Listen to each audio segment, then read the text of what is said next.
हाल की घटनाओं ने वैश्विक हवाई परिवहन प्रणाली में सुरक्षा कमजोरियों को उजागर किया है। सभी यात्रा चरणों में सुरक्षा को मजबूत करने के लिए व्यापक समाधान आवश्यक हैं। यह प्रयास सुरक्षा कमियों को दूर करने और यात्रियों की सुरक्षा सुनिश्चित करने के लिए महत्वपूर्ण है। 2001 से पहले की घटनाओं ने सुरक्षा में मौलिक कमजोरियों को उजागर किया। गैर राज्य अभिनेताओं द्वारा उन्नत रणनीतियां निरंतर यात्री स्क्रीनिंग की मांग करती हैं।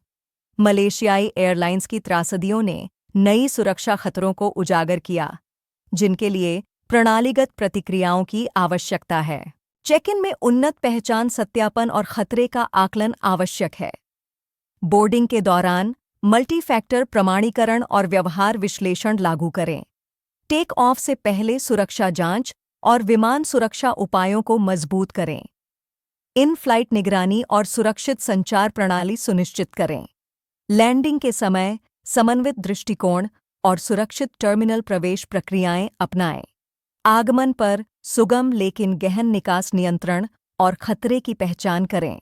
इन फ्लाइट सुरक्षा में निरंतर निगरानी और सुरक्षित संचार प्रणाली शामिल हैं।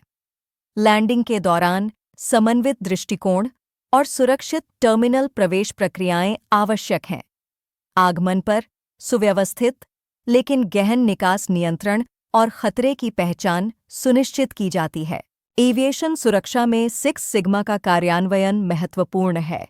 प्रत्येक यात्रा चरण में सुरक्षा आवश्यकताओं की पहचान करें। सुरक्षा प्रदर्शन के लिए मात्रात्मक मापदंड स्थापित करें। संभावित कमजोरियों के मूल कारणों का मूल्यांकन करें और लक्षित समाधान लागू करें। यह सुनिश्चित करें कि उन्नत सुरक्षा प्रोटोकॉल का निरंतर अनुप्रयोग हो।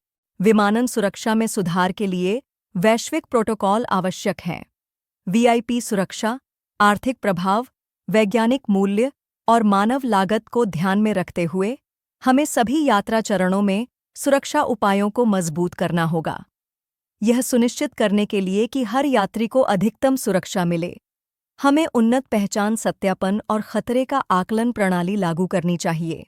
अंतर्राष्ट्रीय नागरिक उड्डयन संगठन सुरक्षा मानक सभी सदस्य राज्यों के लिए आधारभूत आवश्यकताएं प्रदान करते हैं। क्षेत्रीय निगरानी निकाय जैसे यूरोपीय संघ विमानन सुरक्षा एजेंसी और संघीय उड्डयन प्रशासन सख्त निरीक्षण व्यवस्थाओं के माध्यम से अनुपालन सुनिश्चित करते हैं। द्विपक्षीय सुरक्षा समझौते राष्ट्र से राष्ट्र साझेदारी को बढ़ावा देते हैं, जिससे खुफिया साझाकरण और सर्वोत्तम प्रथाओं का आदान प्रदान होता है। सुरक्षा अनुपालन लक्ष्य 99.999997% है, जिसमें अधिकतम 5 मिनट की प्रसंस्करण समय सीमा है। सुरक्षा उल्लंघन की संख्या 0 होनी चाहिए।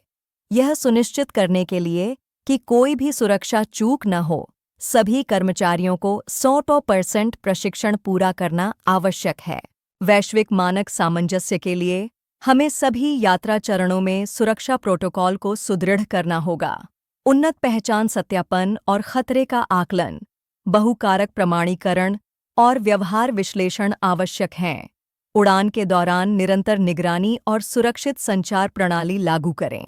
आगमन पर सुव्यवस्थित लेकिन गहन निकास नियंत्रण और खतरे का पता लगाना सुनिश्चित करें। विमानन सुरक्षा में सुधार के लिए वैश्विक सहयोग और नवाचार आवश्यक हैं। सभी यात्रा चरणों में सुरक्षा उपायों का समन्वय और नवाचार महत्वपूर्ण है। यह सुनिश्चित करना कि सभी यात्री सुरक्षित हैं, हमारी प्राथमिकता होनी चाहिए।